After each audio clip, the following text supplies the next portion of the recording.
but not least, when John Harbaugh took over the New York Giants, there were a lot of questions about him and his future relationship with the GM, Joe Schoen. Yeah. And how would it work? Well, Schoen even went as far to say it doesn't matter in terms of who has the power. Well, reports indicate that Schoen he's seen a shrinking role when it comes to power, and Harbaugh is basically handling all the scouting. What's your thoughts on one takeaway I have with the Giants is they've always been a general manager run operation, and the coach ran. It was a big change. There was a story I read this weekend that a big, sticking point for John Harbaugh was I need to go directly to the owner, right? That's who I answer to. I don't answer to the general manager, which makes sense. Here's the thing, though. When Andy Reid went to Kansas City, he said, I don't want anything to do with the players. I want a GM to run that part of it. Harbaugh's always had Ozzie Newsome and Eric DeCosta. I do think sometimes it can get a little out of whack when the coach has too much power. Yeah. And let's face it, Joe Schoen hasn't done much to deserve the power. So I understand John Harbaugh going, I want to be the boss. I do think that's when you can make some poor decisions, though, when a head coach, especially a guy 63 years old, he signs a $100 million contract, you can make some decisions that are living more week to week than the big picture decisions that general managers are there to do. Yeah, I think there's a handful of coaches who are good with personnel. Sean Payton's pretty good with it. He has a system, guys fit in. But they're more often than not, even the very good coaches. I remember when Holmgren was in Seattle, Mike's super smart, great coach. Yeah. When he had a lot of power up there, I didn't like his draft picks at all. And they had some guys that missed. It was like, Bill Belichick, college personnel, not good. Last 7 drafts when he was running the whole operation during the draft. Belichick couldn't draft offensive players, skill players. He was brutal. So, yeah. John? Yeah, I mean, they didn't really have much to say here, but I really want to make a New York Giants clip. A lot of people were asking me to do, a lot of Giants fans were asking me to do more Giants content. So this was kind of a perfect opportunity for this. I've talked about this a lot recently because we're having a lot of coaches move on, GMs and whatnot. It is always difficult to know the influence of how much influence a coach has on roster construction. And that is where I really, really do defer to the people who are directly connected to the situation. If Colin Cowherd sits here and says John Harbaugh has a ton of power in that building, he's saying it based off of conversations that he's having with the people who really know that, right? Or if he's talking about saying, oh, Mike Tomlin doesn't have any power, he's not just making that up. Like those are the types of statements that he is getting from like true sources, and we can have all the opinions we want, and a lot of it will be made up because it's like, I don't know how much power Nick's actually has in the building in Philadelphia. Like I can have some guesses and whatnot, but I'll go based off of what the other reports are, and then that's how I form my opinions and conclusions in that regard. But to John Middlev's, point about, when a coach can kind of have too much power and whatnot. And I am a firm believer that it is better to kind of have less on your plate. You can only be so great at so many things.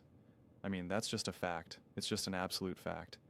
It's why businesses, you have a CFO, a COO, right? Like you have your different things. You have your president, the vice president. And I don't mean politically.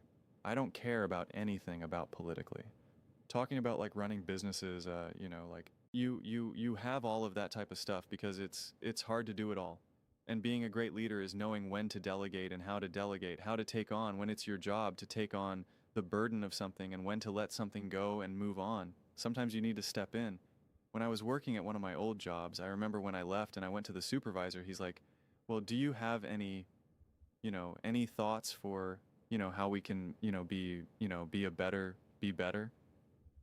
This was when I was at the, drug and alcohol rehab facility. I was just like, yeah, you have to do more. I said, if you want this place to be better, if you want this place to run more successfully, I'm like, you have to do more. Like, that's just the reality. You're the talent. You're the one that knows how to, operate best. you keep giving, the responsibilities to people that clearly are not trained well enough, don't have enough experience, they're too young, whatever it may be. And he was just like, he kind of was like, yeah, I know. And it was like, well, so that you figure out how much you care about this place being great, you're going to have to do a little bit more, or you have to hire the right people who you can then delegate to. Like other way, there's decisions to be made. You have to take on more of this burden, which is his expertise. To be clear, what I was telling him that he needed to do, it was like his actual expertise. It wasn't him doing more in terms of a variety of things. It was like, do more of what you do best at, or you have to hire the right people.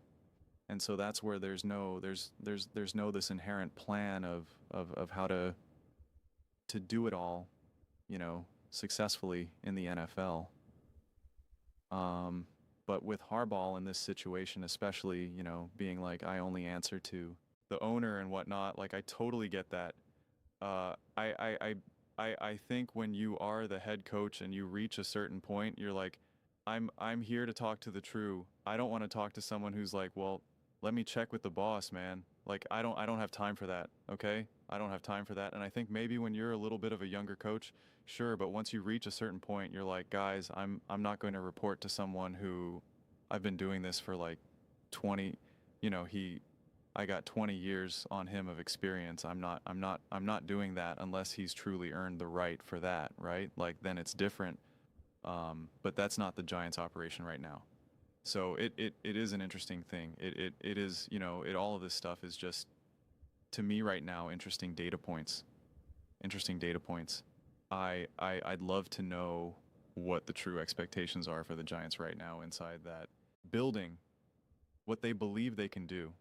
I'm a Harbaugh fan, but like I don't think Harbaugh is this like world-class elite hire. I'm not like he's going to transform the Giants right now. I think he can stabilize. I think he can absolutely. I think Harbaugh and Mike Tomlin and whatnot, I mean, like, I just think they're similar. And Mike McCarthy, except Mike McCarthy, I think has the ability to influence the offense a lot more and actually can, really improve the quality of the offense and quarterback play in a way that I don't think a Harbaugh and Tomlin can do on their side of the ball. So I'm curious to see how this all shakes out. I think you get a stabilizing factor first and foremost with the New York Giants. But my question remains is, do you actually get the elevation? And that is obviously what the Giants desperately want. I'll just say right here, if I'm the New York Giants, I want to hire Clint Kubiak, right? Like I rather swing on a Clint Kubiak. Like that's what I look to right now. In a lot of ways, as weird as this may sound, like if you had to choose between a Harbaugh and a Dable, I'd be like, I kind of want to take a chance with Dable. I'm like, because at least I have the feeling that he can really develop my quarterback right now and maybe, bring out the best in my quarterback. And I know he obviously made some mistakes and all that, but like, see if you can correct those mistakes with now, like, who I believe, has the potential to be a great quarterback. Like I don't know. I'm interested to see how this all lands. I'm interested to see what expertise Harbaugh actually brings. I think he brings an organization. I think that is what he brings first and foremost, because we were talking about all the things that you know how to do and not do and delegate. He knows how to run an NFL team. He knows how to run practices. He knows how to get these players ready on game day, how to manage a bye and, all that type of, he knows how to do that.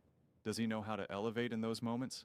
I'm not so sure, because I've seen his team be really flat in the playoffs, and that concerns me, and I've seen his teams have a ton of penalties, through the roof penalties. That concerns me. But the question is, did Lamar Jackson and that culture have anything to do with it in a way that Harbaugh could not deal with? And that is what I said before this. They went separate. I said Lamar runs that culture. Lamar runs that team and has way more power than Harbaugh. And I don't think that's good. The coach needs to have the most power. Andy Reid has more power than Andy. That might be slowly going away, because Andy is obviously going to retire and Mahomes will still, play, but like your coach needs to have a massive amount of power. And that's where I felt like the Tomlins, the Harbaughs, the McCarthys oftentimes can find themselves on the outside looking in, and then that degrades their ability to run the team how they envision. And so this will be a situation where he does have the most power, he does have the most say, as we can see, and it's going to be interesting to see how it all unfolds. But those are just my thoughts. I'd absolutely love to hear yours.